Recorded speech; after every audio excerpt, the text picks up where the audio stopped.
புழுங்கலரிசி சாதம், வெண்டைக்காய் வெந்தயக்கீரை காரக்குழம்பு,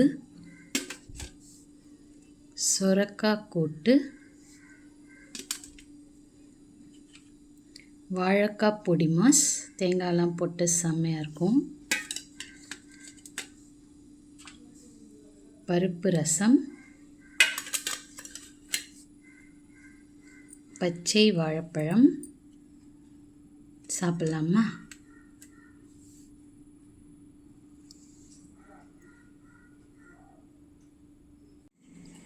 ஒரு 1/4 கிலோ வெண்டைக்காவை எடுத்து நல்லா வாஷ் பண்ணிவிட்டு அது தலையும் வாழையும் வெட்டிடலாம். அது நம்மளுக்கு தேவையில்லை. அதை சின்ன சின்ன பீஸாக நம்ம கட் பண்ணி எண்ணெயில் போட்டு ஒரு நல்லா ஃப்ரை பண்ணிக்கலாம். அப்போ தான் உங்கள் காரக்குழம்பு செம்ம டேஸ்ட்டாக இருக்கும். புழு இருக்கான்னு பார்த்துக்கோங்க. புழு இருந்தால் அதை தூக்கி போட்டுருங்க. ஒரு 5 நிமிஷத்துக்கு அப்புறம் பார்த்தோன்னா இந்த அளவுக்கு கொஞ்சம் பச்சையாக இருக்கவங்க கொஞ்சம் லைட்டாக கலர் மாதிரி இருப்பாங்க. நல்லா கலரிட்டு தீய வச்சிடாதீங்க. நல்லா கலரிட்டு இன்னும் ஒரு 5 நிமிஷம் போல் விடுங்க.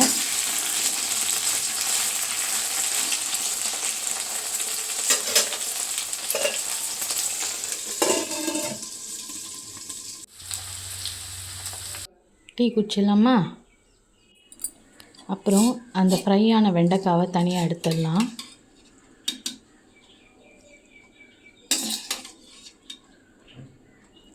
மறுபடியும் 2 ஸ்பூன் நல்லெண்ணெய் ஊற்றிட்டு கடுகு வெந்தயத்தை தாளிச்சிடலாம். அதுக்கப்புறம் ஒரு பெரிய வெங்காயத்தை பொடியை நறுக்கி போட்டுக்கலாம்.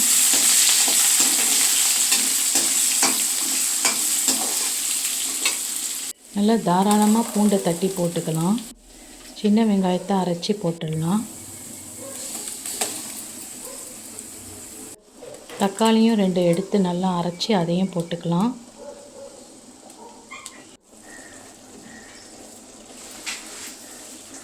மிளகாத்தூள் உப்பு போட்டு நல்லா பரட்டிக்கலாம். எந்த அளவுக்கு நம்மளுடைய அந்த வெங்காயம் தக்காளி அந்த மிளகாத்தூள் உப்பு எல்லாம் வதங்குதோ அந்த அளவுக்கு காரக்குழம்பு செம்மையாக இருக்கும். அப்புறம் ஒரு 100 ml புளி தண்ணியை ஊற்றிடலாம். ஒரு 10 நிமிஷத்துக்கு நல்லா கொதிக்க விடலாம். நல்லா கபகபன்னு கொதிக்குது பார்த்திங்களா?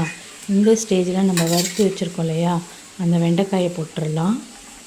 நம்ம மினி தோட்டத்தில் வளர்ந்துருக்க வெந்தயக்கீரை தான். அதையும் எடுத்துட்டு வேரெல்லாம் எடுத்து நல்லா 3 வாட்டி கழுவிக்கலாம்.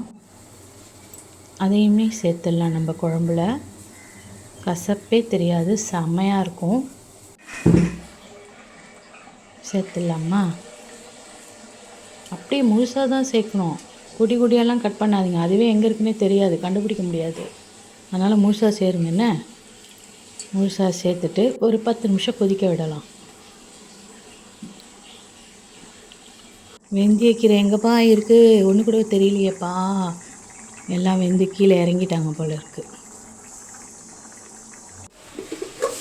அப்புறம் நம்ம ஒரு கூட்டு பார்த்துடலாம். பருப்பு, எண்ணெய், மஞ்சள்தூள், பூண்டு, பெருங்காயம் போட்டு ஒரு 5 விசிலுக்கு வேக விட்டுடலாம். 5 விசில் போதும். அவங்க வெந்த உடனே நம்ம சுரக்காவை தோல் எடுத்துகிட்டு சின்ன சின்ன பீஸாக கட் பண்ணிக்கலாம். கட் பண்ணியாச்சுப்பா. அதையும் எடுத்து வெந்த பருப்போடு போட்டு வெங்காயம், பூண்டு, காஞ்ச மிளகாய், கடுகு இதெல்லாம் தேங்காய் எண்ணெயில் தாளித்து பாருங்க, செம்மையாக இருக்கும் உங்கள் கூட்டு. இதையும் தூக்கி அதில் போட்டுட்டேன். ஒரு 2 விசில் வரட்டும்ப்பா. இப்போ ரசம் ரெடி ஆயிடுச்சு. ஒரு வாழைக்காய் பொரி மாஸ் பண்ணிடலாம்.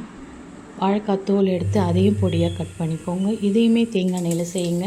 சீரகம், கடுகு, உளுத்தம்பருப்பு, வெங்காயம், பூண்டு, பச்சை மிளகாய் எல்லாத்தையும் நல்லா ஃப்ரை பண்ணிவிட்டு நம்ம வாழைக்காவை தண்ணியில் ஊற வைக்கணும், இல்லைன்னா கருப்பாயிடுவாங்க. ஓகேவா?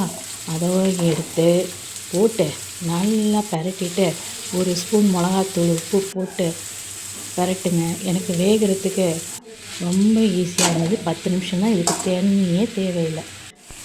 10 நிமிஷம் கழித்து திறந்து பார்த்திங்கன்னா அப்படியே செம்மையாக அப்படியே கீழே இறங்கணும் அந்த ஸ்பூன். அதுக்கப்புறம் திருவின தேங்காவை எடுத்து அவங்க மேலே போட்டு அப்படியே பரட்டிட்டு கார குழம்புக்கு வச்சு சாப்பிட்டு பாருங்கள். வேறு லெவலில் இருக்கும். இதை விட என்னங்க வேணும்? செஞ்சு சாப்பிடுங்க, என்ஜாய் பண்ணுங்கள்.